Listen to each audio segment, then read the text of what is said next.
Hi, welcome to Naima Creates. I'm Naima, and today I'm creating my 2020 June bullet journal spread here. This spread was actually recommended to me by one of my subscribers, so thank you so much. I'll tag you in the comments below, so hopefully you will see it. They wanted to see this bumblebee theme. This was suggested before the whole murder hornets thing, so you know, back when I guess we still loved all these little creatures, but bumblebees are fine, they're safe, they're no problem. So to start off with, I just used a pencil outline to draw in June the way that I wanted it to appear, allowing the letters to just kind of flow and just imagine, you know, the direction that a bug might fly as it's going back and forth, so no harsh lines. And then just went along it with my fine liner to dot it out. And then these flowers here, I actually came across them while I was on a walk recently. Just these little purple kind of fluffy looking like clouds or something. It was really, I don't know, nice. So I drew those in and it was pretty easy to do. I used like the scumbling technique and I just used like a lavender colored marker and then a darker purple marker. So for this theme I just kept it really simple. I've just used my Crayola Supertips, so just regular Crayola markers instead of anything fancy. I guess the fine liners could be considered a little bit fancy, but you know, you can use a black pen. And even the bumblebee at the top, it's just my regular Crayola, and then I have a white gel pen, which is not very opaque, so you can see some of the color through it, so I thought that would work well for the wings. So that's just how I did that. So flipping over to my habit tracker, I started off with these, you know, the shape of a honeycomb or, yeah, beehive. I can't remember, whichever one it is.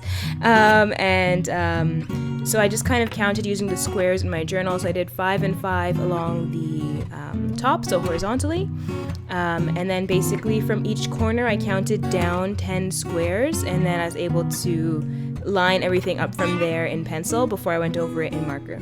If you try it yourself, you'll understand what I'm saying, or you can just like pause and count the squares on the screen to see how I figured that out without having to use a ruler or go too crazy with it.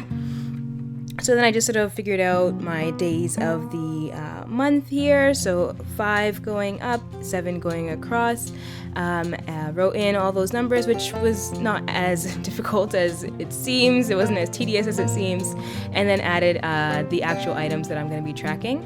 So I'm just going to, I think, probably fill them in with just draw a circle, I think, with a yellow marker every time I do it. That keeps it pretty easy and allows me to, you know, keep up with my bullet journal, because I think sometimes we become too overwhelmed with things and we don't.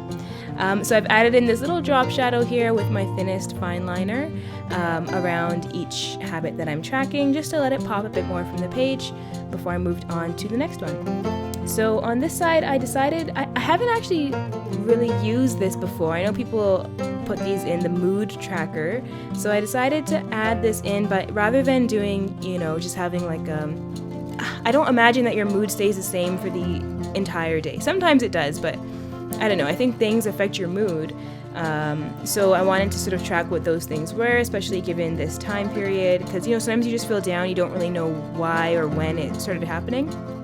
So I've started along the top, have it morning, afternoon, evening, and then I'll just put in a little, you know, smiley face of how I'm feeling and what made me feel that way. Maybe in the morning I won't have one, because if I wake up feeling happy, and I just woke up that way. So hopefully that's how it is every morning. And I had started off doing the little dotted thing as I had done at the beginning, the dashed lines, to track the bee's movement for the letters, but I just found that was too much given the number of letters and the amount of space. So I just went back over it with my fine liner to make it all one smooth shape, and I think that actually did work well and allowed it to pop a bit more. So on this page here, I had my bumblebees, and I do like to pencil everything in beforehand so I'm not annoyed later when I realize I run out of space. So I want them to be a little fuzzy, so the way that I've done the yellow is I've turned it sideways and gone around the outline.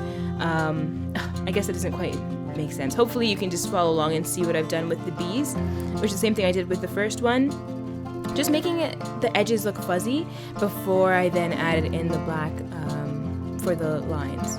And then I also wanted the tracing lines. I wasn't sure if I wanted them to be dashed as well or all one full line, so I've done kind of in between, and you'll see in a moment that I did go back afterwards and fill it in a little bit, because it kind of just looked to me like I ran out of ink in my pen. So I added another hexagon up top for the month, and I added this square around where I'm going to put my day. So this is basically my calendar, but it's just one line instead of in the actual, calendar boxes like on your phone.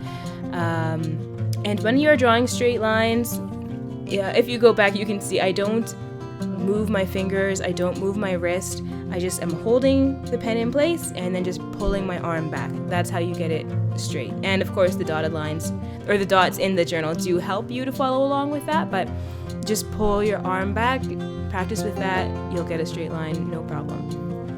I had this little washi tape that was black with like clear stripes in between, so I just colored it in yellow underneath, stuck it down, and I had gone over the area a little bit too much, so I used my white gel pen to just go back over some of the yellow part that was peeking over the side, just as a kind of eraser, I guess. And then finally onto the weekly spread. Once again, I wanted to keep it fairly simple, something that I can keep up with, so I just have my hexagon and then spelling out the day of the week with, just in handwritten and just colored in yellow.